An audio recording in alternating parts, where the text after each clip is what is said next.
John 5:24. Pakatandaan ninyo, ang nakikinig sa aking salita at sumasampalataya sa nagsugo sa akin ay may buhay na walang hanggan. Hindi na siya hahatulan, kundi nakatawid na siya sa buhay mula sa kamatayan. Christianity to Jesusness. Father, we thank you for life. We thank you for salvation, and we thank you for the work of your Son, Jesus. Refresh our minds, touch our hearts, lead us, teach us. In the name of Him who died for us, who is your Son, our living Lord and Savior, we pray with thanksgiving. May tinatawag na honeymoon period ang mga tumatanggap kay Jesus.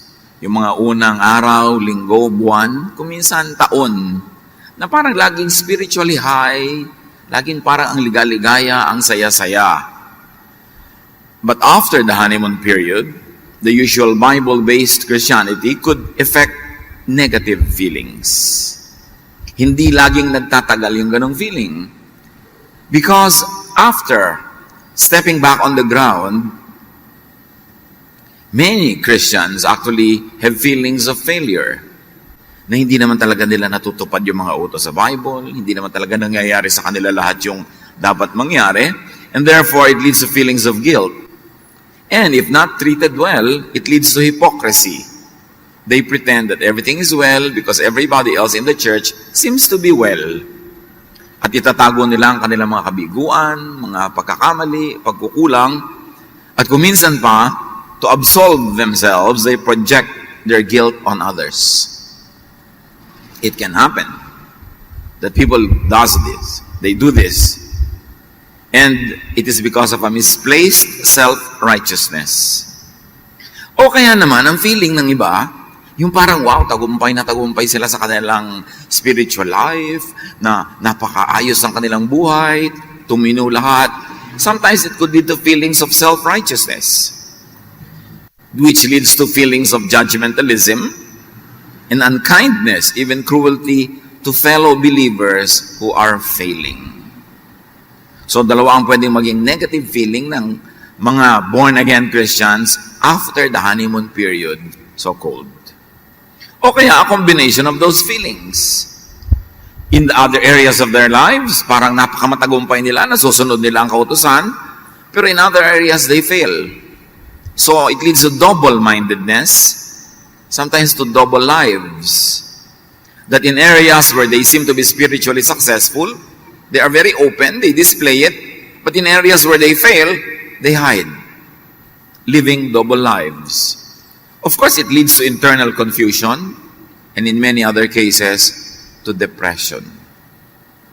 Kaya maraming Kristiyano depressed, kung aaminin lang. Kasi hating-hati ang loob. Yung laging gusto kong bumayat pero di ko magawa. Bakit itong sinasabi sa Bible hindi nangyayari sa buhay ko? Ba't ang tagal-tagal ko nang Bible, ganito pa rin ako? Because usual Bible-based, legalistic Christianity could be oppressive instead of liberating. Nanumula nung nagbasa ng Biblia, umaten ng church at nagka-ministry, sa halip na lumaya, lalong nagapos. Sa halip na lumuwag ang hininga, lalong sumikip ang dibdib. At sa halip na mas maging open sa kanyang buhay, lalong nagkunwari. Kaya napakaraming comment ni Jesus about this and against hypocrisy. Spiritual hypocrisy. Ganun nga ba talaga ang effect dapat ng paglapit kay Kristo, ng pagtanggap sa Kanya? But the Bible, read through the Jesus lens, actually really liberates and leads to personal peace instead of guilt and anxiety. Pero dapat basahin through the Jesus lens. Maraming lente ang buhay. Maraming ginagawa ang tao. Pagka ang lente ng iyong mata, ang sunglasses mo kulay pink, pink ang kulay ng mundo. Pagka naman ito ay kulay brown, brown ang mundo. So anong lente ang ginagamit natin sa pagbabasa ng Biblia? John 5:39. Napakahalaga na maintindihan natin Sinasaliksik ninyo ang mga kasulatan sa pag-aakalang doon ninyong matatagpuan ang buhay na walang hanggan. At tama naman, nasa kasulatan ang buhay na walang hanggan, pero tama ba ang pagbasa? All scripture is God-breathed and is useful for teaching, rebuking, correcting, and training in righteousness. Kapakipakinabang sa pagtuturo ng katotohanan, sa pagsaway sa kamalian, at sa pagtuwid sa mga likong gawain. Lagi na lang na ang usual interpretation nito na ang all scripture ay ginagamit at kapakipakinabang sa pagtutuwid ng mga kasalanan o inaakala nating kasalanan, kaya laging ginagamit ang scripture pambato. Paano kung ang itutuwid pala ng scripture ang Pharisees? Ang maling interpretation and application. Na ang kasalanan palang tinutukoy dito, hindi yung usual na kasalanan na paglabag sa batas, kundi yung kasalanan ng panghusga. Kasalanan ng pagpapato ng napakabigat na mga pasanin sa mga tao. Paano kung ito yung ipinapatuwid? Lagi kasing ginagamit ang verse na ito, all scripture is God-breathed, useful for rebuking people that we think are committing sins against the law. But apply this to sins in imposing the law that has become unnecessary because of the love of God through Jesus. Suddenly, maiiba ang pananaw mo. Hindi na ngayon yung babaeng mukhang nagkakasala ang nire-rebuke mo, kundi yung self-righteous manang na laging nagpapahirap sa loob ng babaeng ito. Ang ire-rebuke mo na ay hindi yung parang kulang sa pagbabasa ng Biblia, kundi yung sobra at sinasakal na niya ang iba. Anong sin ang tinutukoy na it is useful for rebuking, correcting, and training? And what is righteousness here? The righteousness of Moses or the righteousness through Jesus, which is received by faith? Sino ang dapat nire-rebuke? Yung mga Pharisees o yung mga pinapagalitan ng Pharisees? Akala natin lagi yung pinapagalitan ng Pharisees, di walang naiba. Ganun pa rin. Bakit pa dumating si Jesus? Sino ang dapat laging babatuhin? Yung babaeng nahuli nila na nagkasala according to their law? O yung mga taong gustong mambato ang siya namang dapat batuhin? Sino ang dapat rebukin ng Scripture? Pag ang ginamit natin ng Scripture sa pagre-rebuke ng mga taong nagkakasala against the law, di walang naiba, bakit pa dumating si Jesus? At lahat tayo laging mare-rebuke. At lahat tayo laging mangre-rebuke. Dapat daw ito importante at kapakipakinabang sa pagtuturo ng katotohanan. Pero anong katotohanan? Kaninong katotohanan? Aling kamalian ang dapat na ituwid? Sino ang sinasaway? Ang sasawayin mo ba yung Pharisee o yung mga karaniwang taong laging pinapagalitan ng Pharisee? At paano sumaway? Paano magpasaway? Paano magtuwid? Paano magpapatuwid? Dapat lahat ito suriin. Kasi pag in-apply mo itong all scripture is God-breathed and useful for teaching, rebuking, correcting, and training in righteousness, ginamit mo ito against those people that you think are breaking the law, then nabaliwala ang grace. Ang dapat ang nire-rebuke ngayon yung mga sobrang manakal, magpahirap, manghusig, manghusga ng kapwa. Misuse, and abuse of Scripture is root cause of Christian hardship. Napakahirap ng nararanasan ng mga tao dahil hirap na hirap ang mga tao sa pagsunod. Hirap na hirap sila dahil dumating na nga si Jesus para palayain sila sa pagpapahirap na yon. Pero parang wala nangyari. Kaya habang nagbabasa ng Biblia, habang nagpapaka-banal-banal, lalong sumisikip ang dibdib. Kasi sa totoong buhay, hindi naman talaga nasusunod kahit ng born-again Christian ang lahat ng yan. Dati, alam niya hindi niya nasusunod. Pero ngayong siya ay Kristiyano na nadagdagan ng guilt dahil ine-expect na dapat nasusunod na. Nasaan yung grace kung yung law uli ang paiiralin? So how could Scripture be used correctly? How could misuse and abuse of Scripture be prevented? Or minimized at least? What is the relevance and connection of Jesus to to Scripture. Why was Jesus sent by the Father? Sagutin ang lahat ng ito. To set people free from the law. So that they don't need to be guilty when they are short by the standards of the law. Kaya meron tayong tinutukoy na Jesus filter. At ano ang Jesus filter na ito? Parang salaan. Sinasala natin ang lahat ng katuruan, ng mga batas, ng Old Testament, maging ng New Testament, sa pamamagitan ng salaan ni Jesus. At dapat yung lumalampas dito na i-apply natin ngayon sa ating buhay ay mga loving applications. So may mga old laws that can still be used up to now kung loving at papasa kay Jesus. At yung mga hindi na loving, hindi na pumapasa, hindi na gracious and kind, isa sa isang tabi na, kaya dumating si Jesus to set us free from the oppression of the law. Napaka-importanting isip-isipin, paano natin gagamitin ang Scripture? Trying to live by all the laws and regulations in the Bible without the Jesus filter could really make people guilty and anxious. Because no one can follow all the laws all the time. John 7:19, hindi ba't ibinigay sa inyo ni Moises ang kautusan? Bakit wala ni isa man sa inyo ang tumutupad nito? Kasi walang makakatupad. Acts 15:10, sinabi ni Pedro sa mga overzealous Christians that wanted to impose the law on Gentile believers, now then, why do you test God, or why do you make God angry by putting on the necks of Gentiles a yoke that neither we nor our ancestors have been able to bear? Bakit nyo ginagalit ang Diyos? Inalagyan nyo ng pamatok ang mga Gentile na hindi naman Hudyo, na mga pamatok ng mga Hudyo na ni tayo at ang ating mga ninuno hindi naman nakayang dalhin. Kaya sabi ni Kristo, come to me, my yoke is easy, my burden is light. You don't have to carry the yoke of the law. Yung sa akin madali, sa akin ay magaan, kasi ako ang pumasan ng lahat ng hirap. Bakit kailangang ilagay sa leeg, sa balikat ng mga hindi naman Hudyo, ang mga batasan ng mga Hudyo, na ni ang Hudyo'y hindi naman nakayang sumunod? Bakit mahirap when you are under the law? Because breaking one law means breaking all.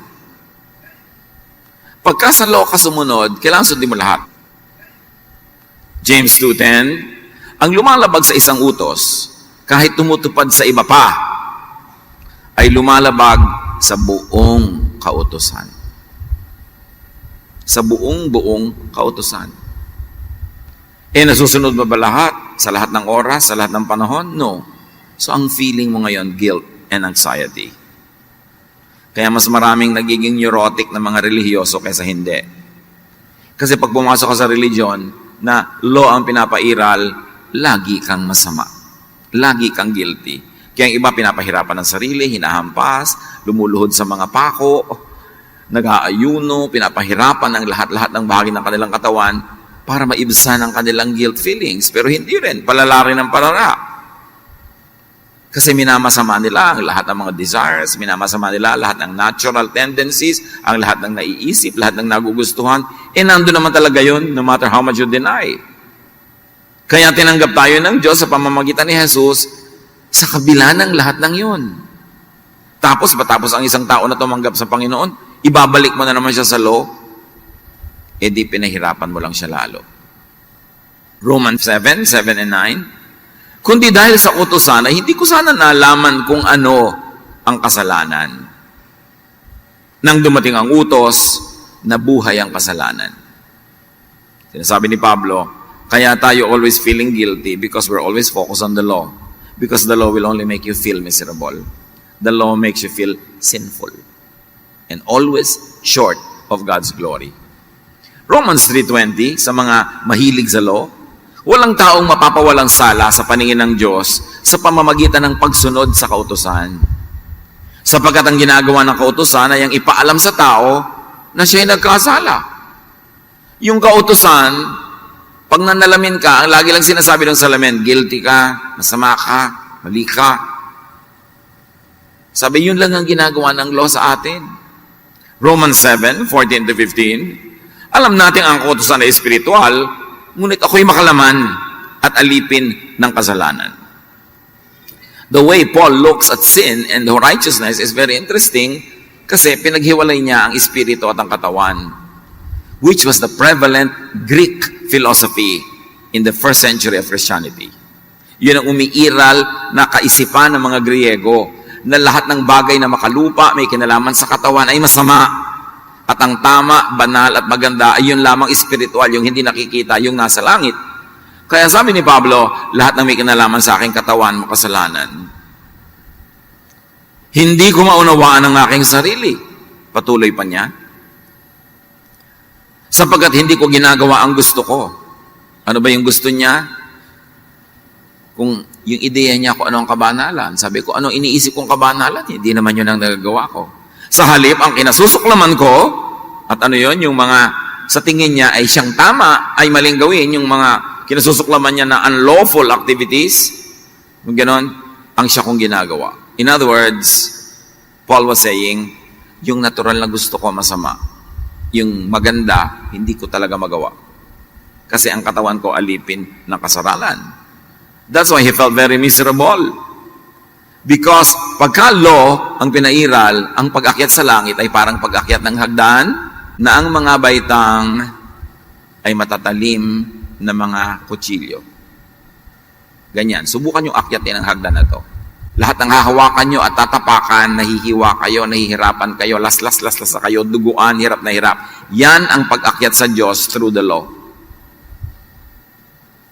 Na ginawa ng Panginoon na madali dahil nilagyan ng elevator na si Jesus. That through the Jesus elevator, you don't have to bleed. Jesus did the bleeding.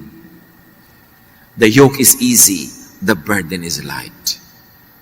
At marami mga Kristiyano, lito, yung mga hakbangan ng ganung hagdan na may mga kutsilyo, pinaghalo nila ang law and grace. Pinaghalo si Moses at si Jesus. So, may mga hakbang na kutsilyo, may mga hakbang na kutsyon, yun si Jesus, tapos kutsilyo ulit. Kaya, ano ba ako ngayon? Law or grace? Ano bang iiral sa buhay ko ngayon? The grace of God or the strictness of the law? Magkahalo. Kaya ang buhay nila, magkahalo. Lito. The Jesus filter is the cancellation by Jesus of many old laws and even new laws that were yet to be invented by later Christians. Yung Jesus filter, dadaan doon lahat ng old law. Pero lahat din ng law na inimbento ng church after Jesus, even the New Testament church, dapat padaanin din doon kasi marami rin silang ibinalik na law. Tulad ng mga sabi ni James, huwag pa rin kayong kakain ng ganito, huwag kayong gagawa ng ganon. Yung mga Judaizers, gusto pa rin nilang i-circumcise ang mga Gentile believers. So marami silang ibinalik na laws. So kailangan natin ng Jesus filter talaga. Ano yan? Yung mga regulations, mga teachings, traditions, law, doctrines, padaanin sa Jesusness filter. At yung lalampas lang sa filter, yung nagpuproduce ng love, ng rest, ng peace, ng quietness, yun ang ipamuhay at atupagin. What we call the Jesus filter. But you don't want the law, you don't want legalism, you want Jesusness. Because Jesusness is what gives us peace and rest and love. Colossians 2:13-14, when you were dead in your sins, God made you alive with Christ. He forgave us all our sins. Having canceled the charge of our legal indebtedness, He has taken it away, nailing it to the cross. Lahat ng utang natin sa legalism ng law, binayaran ni Jesus. Canceled, taken away, nailed forever to the cross, dead, buried. And what resurrected? Who resurrected was Jesus. Not legalism, not the law, but love. At ito ang dapat igiit sa mga Kristiyanong confused, pinaghahalo-halo ang law at love, araw-araw. Kaya failure, success, guilt, nice feeling, nakakalito. Ephesians 2:14-15, for He Himself is our peace, setting aside in his flesh the law with its commands and regulations. Pinawalang bisa niya ang kautusan kasama ang mga utos at mga alituntunin nito. May lilinaw pa ba? Pinawalang bisa ang mga kautusan. Bakit laki natin pinapairal sa kapwa at sa sarili? Hindi naman natin nasusunod, guilt lang ang bunga. Kasi kung may bisa pa yan, baliwala ang kamatayan at pagkabuhay na muli ni Jesus, nagsayang siya ng panahon. Hebrews 8, 7 and 13. For if there had been nothing wrong with the first covenant, the Old Testament, no place would have been sought for another. By calling this covenant new, he has made the first one obsolete. And what is obsolete and outdated will soon disappear. Ubod ng linaw. Kung wala daw mali sa unang tipan, bakit gagawa pa ng bagong tipan? E di ituloy na lang yung lumang tipan. At sa pagtawag daw ng new covenant, ng new agreement, ng bagong tipan, binaliwala, kinancel na yung lumang tipan. Hebrews, very clear. Inalis na ang batas. Inalis na yung bato na pamatay. Ano yung ipinapambato? Ano yung ipinapamatay sa mga nagkakasala tulad ng babaeng gustong batuhin ng buong barangay? Law. Without the law, there is no more stone that you can use to stone others to death. Bakit pa isinugo si Jesus? Kung walang kakulangan ng unang tipan, hindi na sana nangailangan pa ng pangalawa. No? Magandang ulitin to. Nang sabihin ng Diyos, ang tungkol sa bagong tipan, pinawalang bisa na niya ang una. At anumang nawawala ng bisa ay naluluma at malapit nang mawala. At nawala na nga. Napakatagal ng ginawa yan ni Jesus. The Jesus filter is also the interpretation, reinterpretation, modification by Jesus of all laws that did not need to be canceled. Tandaan natin at idiin, hindi lahat ng kautusan ay canceled. Lahat ng loving ang application, pasado sa Jesus filter, tuloy ang application. Kaya sabi ni Jesus sa Matthew 5:17, do not think that I have come to abolish the law or the prophets. I have not come to abolish them, but to fulfill them. So ang fulfillment niyan is reinterpretation of the law to be kind, forgiving, and loving. Kumbaga, ikinambyo, nirecalibrate, binigyan ng tamang reading para pag in-apply mo yung law, loving. The continuation of the law that is loving is Jesusness. Hindi lahat canceled. Matthew 5:21 to 22, may series of teachings si Jesus na ganito yung tema. You have heard that it was said to the people long ago, you shall not murder, and anyone who murders will be subject to judgment. But I tell you that anyone who is angry with a brother or sister will be subject to judgment. Sabi niya, alam nyo, di ba mayroong dating batas na kailangan huwag kang papatay? Ito na yung sabi ni Jesus. Pagka nagalit ka, kanino man, pumatay ka na, lalong humirap. So, ang ibig sabihin niya, yung galit na yan, yung kaparusahan sa galit na yan, lagi niyong dadalhin kung hindi niyo marirealize na dapat na lang kayo magpatawad tulad ng pagpapatawad sa inyo ng Ama. Ano man ang gawin yung pagsunod sa batas, kulang. Pinapakita ni Jesus na yung batas, kulang yan. Kasi, sabi niya, huwag kang papatay, pero I tell you, ang tunay na kahulugan yan, ni huwag kang magalit. So law ka pa rin? Pwedeng hindi ka nakakapatay. Pwede, marami sa atin nun. Pero nagagalit tayo, sabi ni Jesus, pareho lang yun. So kung pinagmamalaki mo na nasusunod mo yung batas, pag isip-isip ka, hindi mo talaga nasusunod. Kasi pag nagagalit ka, pumapatay ka na rin. So huwag mong ipagmalaki ang law kahit kailan. Huwag mo sasabihin ako, wala akong pinapatay. Pero ang dami-dami yung iniirap-irapan. Ang dami-dami yung sama ng loob at galit sa iba. Eh di ganun na rin yun. Matthew 5:27 to 28. You have heard that it was said, you shall not commit adultery. Sasabihin na iba, ako, hindi talaga ako nangangalo niya, ever. But I tell you that anyone who looks at a woman, or a man for that matter, lustfully, has already committed adultery with her in his heart. So sino pa ngayon makakapagsabing, hindi ako adulterer? Hindi ako adulteress. So sinasabi ni Lord, lo ang pinagmamalaki nyo, dahil hindi kayo actual na nangangalo niya, pero yung magkaroon ka ng pagnanasa, panggangalo niya na rin yun, di guilty ka rin. So huwag ka na lang sumandal sa law na yan. Wala kang ligtas. Did Jesus read and made the law appear to be really impossible to obey, even absurd, and needy of rereading and reinterpretation? Sinasabi ni Jesus, pag sa law kayo umasa, wala kayong pag-asa. Kaya hali kayo, basahin yung muli through my lens, padaanin through my filter, because only in my love, the forgiveness of God the Father in heaven, will you have hope.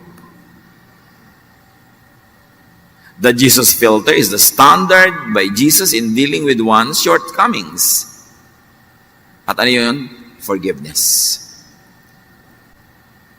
Hindi panunuri, pagsusukat, panghuhusga, pagpaparusa ang sagot sa ating mga pagkukulang, kundi forgiveness. The forgiveness of God. At yun din ang hinihinging sagot natin sa pagkukulang, pagkakasala ng iba sa atin. Forgiveness pa rin. Nandun lang ang pahinga. Pag pinatawad mo ang tao, mapapahinga siya. At ikaw din, kasi habang hindi mo siya pinapatawad, ikaw din ang nagdadala ng galit. Pagod ka rin.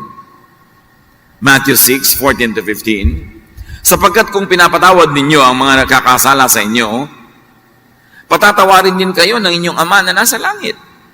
Ngunit, kung hindi ninyo pinapatawad ang inyong kapwa, hindi rin patatawarin ng inyong Ama ang inyong mga kasalanan.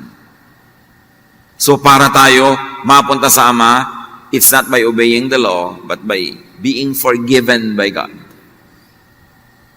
And that happens when we also forgive others. Ang standard ni Jesus, tolerance of others and of self. Pagtanggap. Kumisan, tinitiis mo ang pagtanggap, pero tiisin mo, tanggapin mo, tolerance. Kasi ganun ang ginagawa ng Ama sa atin through Jesus. Matthew 5:44-45, ngunit ito naman ang sinasabi ko, ibigin ninyo ang inyong mga kaaway at ipanalangin ninyo ang mga umuusig sa inyo upang kayo'y maging tunay na mga anak ng inyong Ama na nasa langit. Sapagkat pinasisikat niya ang araw sa mabubuti, gayon din sa masasama. At nagpapaulan siya sa mga matuwid at sa mga di matuwid. So bakit sa church, ititiwalag mo yung sa palagay mo, nagkakasala, bakit mo ipupuwera, bakit mo mamasamain? Si Jesus ang may sabi, nagpapaulan ng Ama sa mabuti at sa hindi. Pinasisikatan ng araw ang mabuti at hindi. Kasi actually, through the blood of Jesus, lahat na mabuti. Kahit internally, alam mong hindi. Pero ang mahalaga, yung pagtingin sa'yo ng Diyos through the Jesus filter, through the Jesus lens, through the blood of Jesus. That's why you are declared sinless. Not because you are sinless, but because the blood of Jesus makes you clean. The Jesus filter is acceptance and inclusion of others and of yourself. Hindi lagi kang nakahiwalay, separatist, holy kami, kayo hindi. Kami ang mahal ng Diyos, kayo hindi. That is not Jesusness. That is Mosesness. Matthew 9:10-12. While Jesus was having dinner at Matthew's house, many tax collectors and sinners came and ate with him and his disciples. When the Pharisees saw this, they asked his disciples, "Why does your teacher eat with tax collectors and sinners?" On hearing this, Jesus said, "It's not the healthy who need a doctor, but the sick." But in reality, the Pharisees were sicker. They were more sick than the people they call sinners. So the Jesus filter is really all about love. Maraming nagtuturo against love from the pulpit of Christian churches. Because they think pag loving, ay naku masyadong maluwag, ay konsentidor, ay wala nang morality. Yun ang turo ni Jesus. And many people who call themselves Christians insist on legalism, on the law. Na namatay nga si Jesus dahil sa law. John 13:34-35, a new command I give you, Isang command na lang ibinigay ni Jesus in place of all the commands of old. Love one another as I have loved you.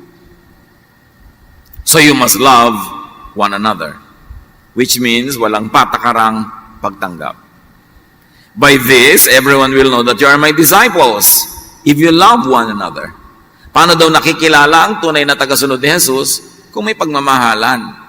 Kaya maraming mga churches nakalagay sa gate, statement of faith. Nakalista doon lahat ang pananiniwalaan at pag hindi ka naniwala doon, talsik ka, uusgahan ka, sisipain ka. Dapat lang sa statement of faith, may nakalagay na puso, love. Yan kami. Makikilala nyo kami na maka-Kristo, maka-Jesus, kung makikita nyo at mararamdaman ang love. Napakahalaga.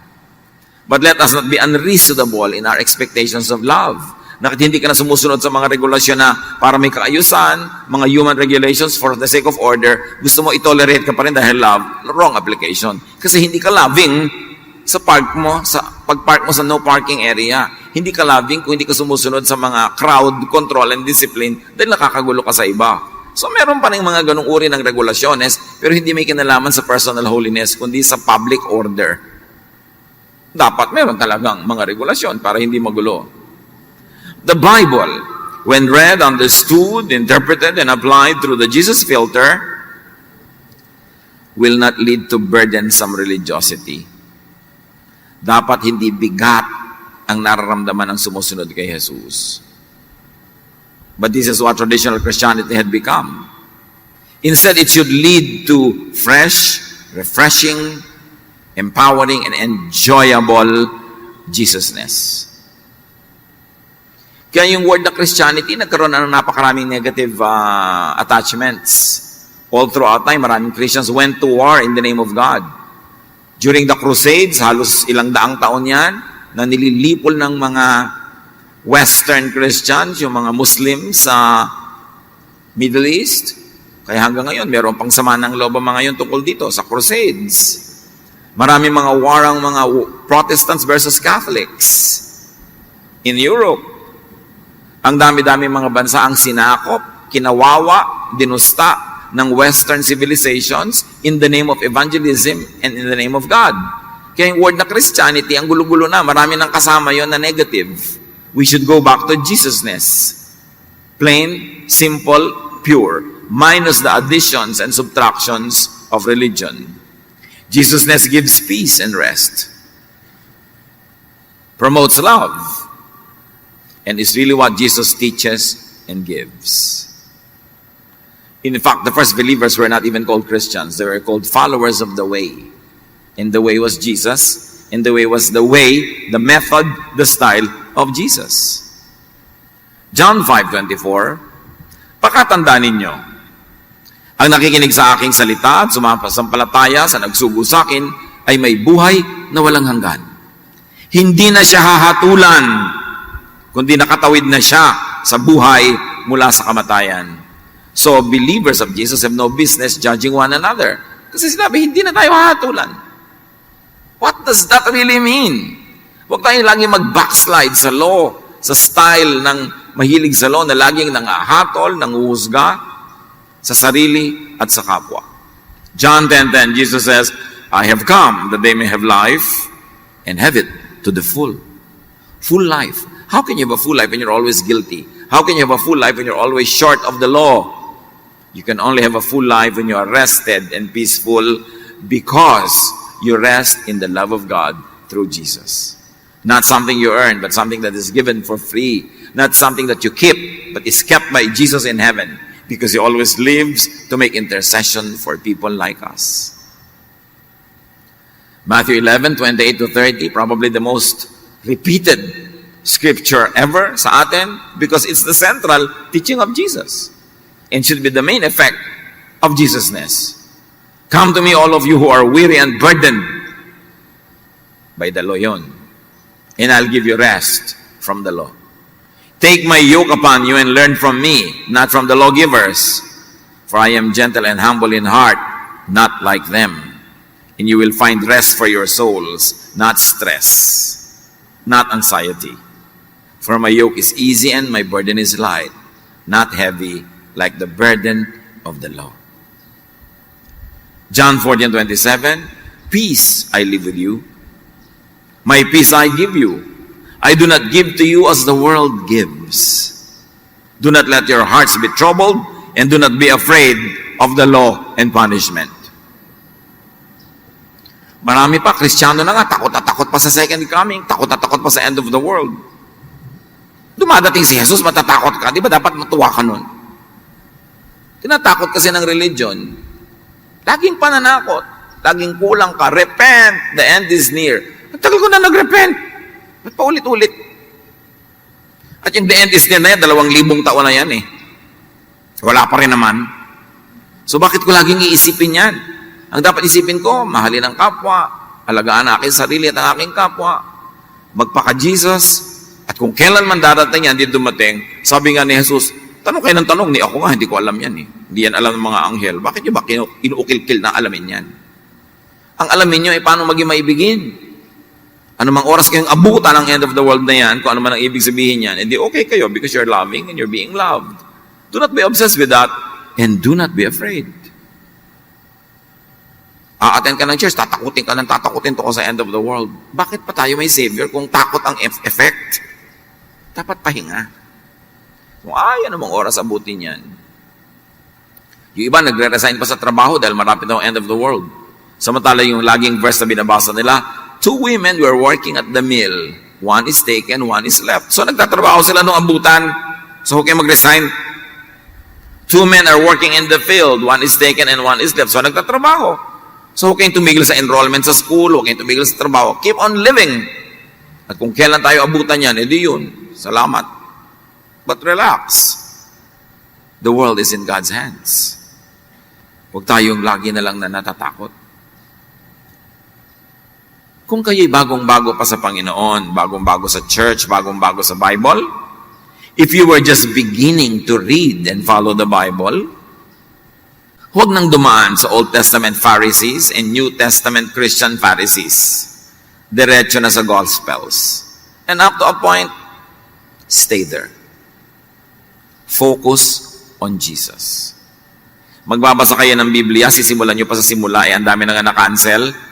Go straight to Matthew, Mark, Luke, John. Focus on Jesus. And then read Galatians. Read the important teachings of Ecclesiastes, which is very Jesus, and the wisdom of the Proverbs, which is also very Jesus, at buhay na kayo sa mga books na yun. Marami kayong panahon, you have luxury, read others, but read them through the Jesus filter. Kasi kung magbabasa kayo ng mga lumang kautusan, ng mga lumang tipat at i-impose nyo sa iba, again, baliwala si Jesus, kaya babalik kayo sa Pharisees. Babalik kayo sa Lord. So skip 2, begin with, and from Jesus and Jesusness. Nahilingan kayo mag-lead ng Bible study, ang ituro nyo si Jesus. Hindi na yung mga law noon. Sayang na oras. Ang effect pati, negative. The law of love ang i-emphasize natin. Hindi yung masari-sabing close con, gusto ko ano kakainin. I-cancel na lang. Bagamat kahit mga New Testament believers, nagpilit na ipuslit at isingit ulit sa Christian Church yung maraming Pharisees. Kaya dapat tayong manuri. Dapat tayong maging magbantay. Kahit si Paul at si Peter at si James, nagawa yung bayan nila. Anong uri pagiging mga Jesus ang kanilang papairalin? Kasi may mga conservative Jews na gustong ipasok muli ang Judaism sa loob ng Jesusness. Ang naging bunga ang Christianity, halo-halo, bula-bulang lang. Kaya kailangan manala tayo ngayon eh. Kasi ang effect talaga nakakalito. John 13:13, you call me teacher and Lord, and rightly so, for that is what I am. Tinatawag niyo akong guro at Panginoon, at tama kayo, sapagkat ganoon nga ako. So dapat ituring si Jesus na guro at Panginoon over all other teachers, over all other teachings. So kung kayo nagsisimula pala, go straight to Jesus and Jesusness and stay there. Nahimig ang buhay niyo. Pero kung ang tagal-tagal nyo na sa church, you're already seasoned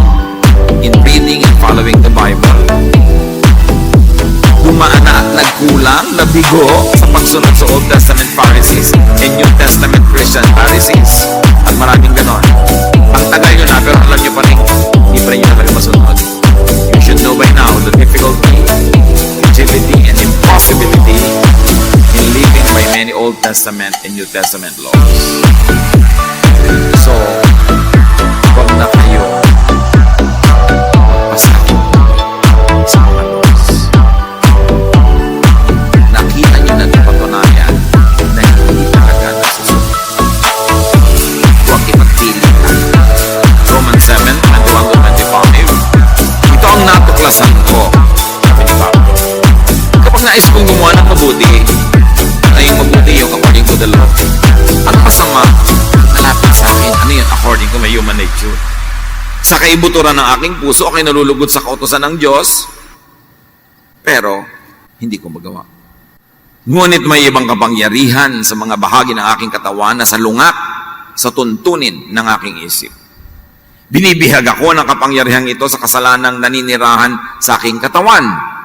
Again, because Paul was subscribing to the Greek ideology and Greek philosophy na ang katawan ay masama, everything earthly and physical is bad, and only that which is unseen, which is in heaven, is good. Kaya sabi niya, ang lahat ng reality ko, bad tuloy. Kay saklap ng aking kalagayan. Sabi niya sa verse 24. Pag ganyan, na sinusukat ko lagi ang sarili ko sa law, hopeless ako. Sino ang magliligtas sa akin mula sa katawang ito na nagdadala sa akin sa kamatayan? Sino ang magliligtas sa akin sa law? Sa inability ko to obey the law?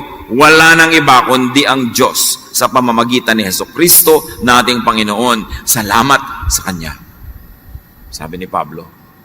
Sabi kung ako lang, di ko talaga magagawa. Ako na ito si Paul. Ako na ito. Di ko talaga magagawa yan. Lahat tayo din natin magagawa. Paano na tayo? Ay, salamat may grace. Salamat may love. Kasi ang talagang magliligtas sa atin ay hindi ang pagsunod, hindi ang paggawa. Kasi hindi natin masusunod lahat at magagawa lahat all the time. Ang magliligtas sa atin ay ang walang patakarang pagmamahal at pagtanggap ng Diyos sa pamamagitan ni Jesus. Kaya pwedeng magpahinga. Kaya pwedeng matahimik ang tao. Ang atupagin, grow in spirit. To grow, dapat may na-outgrow. Para ka lumaki, meron kang pinagkakalakhan, meron kang iniiwan. 1 Corinthians 13:11. Nung ako'y bata pa, ako'y nagsasalita, nag-iisip at nangangatwirang tulad ng bata. Ngayong ako'y mayroon ng sapat na gulang, iniwanan ko na ang mga asal ng bata. At ano pinag-uusapan dito? Legalism. Subscription to the law. Sabi ni Pablo, kasi si Pablo, dahil tao din naman, nag-develop din siya, hindi naman lahat ng paninindigan niya nung una, gano'n na rin hanggang tumanda siya, nag-develop din. Kaya sabi ni Jesus, nung araw, masyado ako legalistic. Pero ngayon, mature na ako, hindi na ako isip bata. Naunawaan ko na ang pag-ibig. Kaya si Paul noon na laging nagagalit, lagi may pinapagalitan, may pinapatiwalag pa, nung lumaon, sabi niya sa 1 Corinthians 13. So, meron daw iba, faith, hope, love. But the greatest of this is love. Na-realize ni Paul at itinuro ni Paul na at the end of the day, ang pinakadakila sa lahat ng katuruan ay ang pag-ibig. Imagine faith, hope, love. Sabi niya, the greatest is love. It's even greater than faith. It is even greater than hope. Love is what God is all about through Jesus. Na-develop din ang kanyang theology. So kung susunod-sunod ka sa theology niya, nung isip bata pa siya, pero nag-mature naman siya, at hindi mo napansin na nag-mature siya, at love nang in-emphasize niya later, lugi ka rin kahit kay Paul. Kailangan makita mong nag-develop din siya. Jesus grew in wisdom and stature, in favor with God and men. Even Jesus grew in ministry. So dapat, we should grow. Yung mga pag-iisip natin nung araw, na litong-lito, law ba o love, grow and follow Paul. Sabi niya, the greatest is love. Then change from glory to glory. From one degree of Jesusness to another. 2 Corinthians 3:18, and we all are being transformed into His image with ever increasing glory. Ang dapat goal natin, maging lalong kamukha ni Jesus. we grow into Jesusness. Kung may magiging mas kamukha tayo, hindi sino mang propeta, hindi sino mang teacher, si Jesus. And have the new wine and use the new wine skin. And this is Jesus. Isa sa mga pinakamahalaga niyang talinghaga, bagong alak sa bagong lalagyan. Ibig sabihin, bagong pag-iisip sa bagong utak, bagong estilo ng paglapit sa Diyos sa paraan ni Jesus. Mark 2:22. And no one pours new wine into old wineskins, otherwise the wine will burst the skins, and both the wine and the wineskins will be ruined. No, they pour new wine into new wineskins. Nung araw, ang lalagyan nila ng alak ay mga balat ng hayop na ibinubuhol nila yung mga dulo na butas para hindi tumulo at hindi matapon yung wine. Sabi niya, pag luma na yung balat, maglalagay ka ng new wine skin, magpe-ferment yon, sasabog yung old wine skin. Kaya pag may new wine, dapat new wine skin.